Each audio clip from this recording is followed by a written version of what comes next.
smještaj u Nišu, u kojoj će biti smješteno 80 djece od 2 do 6 godina.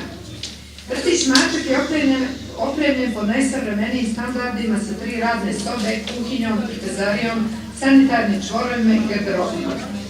Ono na čemu će se insistirati u ovom vrtiću, kao u ostalom i u svim jedinicama koje čine javnu predškolsku ustanovu Dragan Kovačević, jeste da djeca uče i razvijaju se kroz igru i zabavu i ugodnom i bezbjednom ambijentu.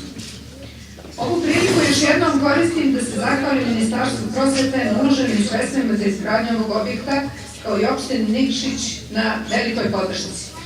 Za građevinsko-zanatske radove na ovom objektu ministarstvo je opredijelilo 69.000, za opremanje kuhinje 6.900, a iz sopstvenih sredstava izdvojili smo 7.800 eura.